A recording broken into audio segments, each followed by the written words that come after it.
समस्याएं की सुनने आप आए हैं।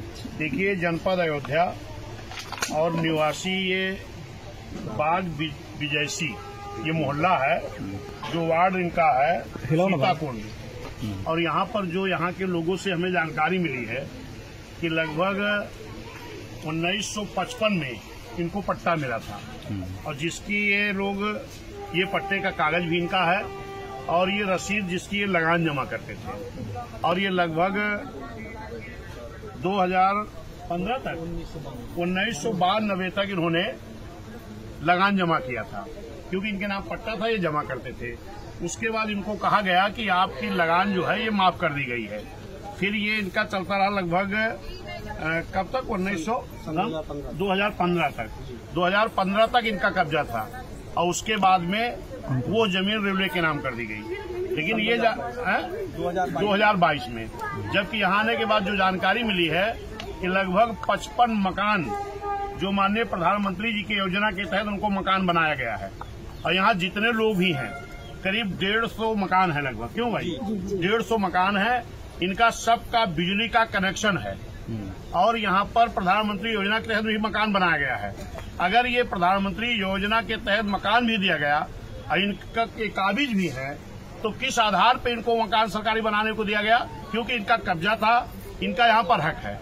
आज इनको अगर ये कहा जा रहा है कि ये जमीन रेलवे में चली गई है, रेलवे की बाउंड्री भी हो रही है, तो हमारी जो यहाँ के शासन प्रशासन के लोग हैं और माननीय मुख्यमंत्री जी से खास तौर पर मेरी ये मांग है कि जो भी यहाँ 150 मकान बने हैं, जो लोग ये रहते हैं, इनको उजाड़ने के पहले, क्योंकि इनकी उजाड़ने की प्लानिंग हो रही है, जो इन लोगों ने बताया है, यहाँ पर बाउंड्री हो रही है, उजाड़ने के पहले इनको कहीं पर बसाने की व्यवस्था सरकार करे, इनको कहीं पर मकान बना के देने की व्यवस्था सरकार करे, फिर उनको उजाड़ा जाए। ये मेरी मांग है।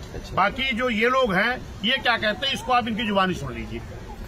क्या चाहती हैं आप लोग और क्यों परेशान? हम लोग यही चाहते हैं, इसलिए परेशान हैं कि आज 5-6 पीढ़ी से हम लोग यहीं पर रह रहे हैं और हम लोगों को घर से बेघर किया जा रहा है। पहले से हम लोगों को कोई सोचना भी नहीं दिया, सब रेलवे को दे दिए हैं। आए दिन रेलवे वाले आके नापते हैं, जोखते हैं और कहते हैं कि तुमको दिया जाएगा, लेकिन अभी तक हम सबको कोई लिखित और कोई प्रमाणित नहीं दिया गया कहाँ पर हमको दिया जाएगा और कहाँ पर नहीं दिया जाएगा। हम नहीं चाहते कि विकास ना हो, विकास हो, लेकिन कम से कम हम सबके लिए कोई अच्छा व्यवस्था कर दें, उसके बाद अपना विकास करें।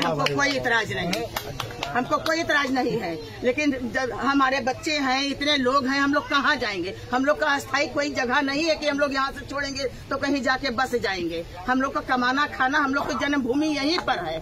7 पीढ़ी हम लोगों को 5 पीढ़ी बीत गई है यहीं पे, पता नहीं कितने साल तो हम लोग को रहते हुए गए, और जो हमारे दादे बाबे बिता के गए उससे मतलब है।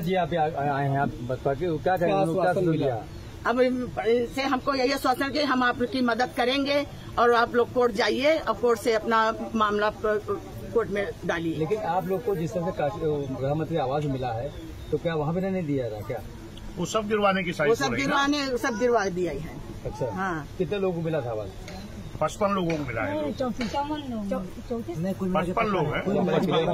अब हमको प्रधानमंत्री आवास मोदी जी ने दिया, लेकिन अब जब किस आधार पे दिया? खतौनी के आधार पे दिया। जब उनको उजाड़ना ही था तो हमको दिया क्यों? या इतने दिन से सरकार जान रही कि इन लोगों को उजाड़ा जाएगा, तो जब हम लोगों को उजाड़ा जाए। देखिए, ये जो मोहल्ला है बाग विजयसी और सीतापुर वार्ड महानगर का एक वार्ड है। यहाँ पर ये हमारे SC समाज के, सोनकर खटीक समाज के लगभग 1955 से 150 लोग यहाँ रहते हैं। और इन लोगों का कारोबार फल का है, क्योंकि सोनकर समाज हमारा, इनका जो पुश्तैनी व्यवसाय है ये फल का व्यवसाय है। और आप अगर कैमरा घुमाएंगे तो ये देख लीजिए, इधर भी ये तमाम फल के पेड़ लगे हैं। और ये लोग, इनके आजा बाबा पुरखे 1955 से, जबकि 1952 में वोट पड़ना शुरू हुआ है, तो 1955 से ये लोग यहाँ पर रहने लगे। और तब से इनका पूरा परिवार, इनका जीविकोपार्जन यहाँ के जो फल की बाग है, यहाँ विभिन्न प्रकार के पेड़ इसी से होता था, और यहीं पर ये बस गए। और इतने पुराने बसिंदे लोगों को आज अगर सरकार के द्वारा उजाड़ा जा रहा है, तो माननीय मुख्यमंत्री जी से, सरकार से और शासन प्रशासन से मेरी मांग है कि इनको मुआवजा दिया जाए, जमीन के बदले जमीन दी जाए और मकान जो इन्होंने बनाया है मकान के बदले मकान दिया जाए। और ये जो व्यवसाय करते थे जिससे इनका जीव को पार्जन होता था, अभी ये लोग हमसे बता रहे थे कि भैया अब हम पहले ठेला लगा के कमा लेते थे, आज तो हमारे ठेले को भी यहाँ बाजार में नहीं खड़े होने दिया जा रहा। तो सरकार का क्या मकसद है कि गरीबों को उजाड़ने का मकसद है कि इनको बसाने का मकसद है? अगर ये गरीब लोग यहाँ रह रहे हैं तो मेरी ये मांग है, क्योंकि बहुजन समाज पार्टी के माननीय राष्ट्रीय अध्यक्ष बहन जी के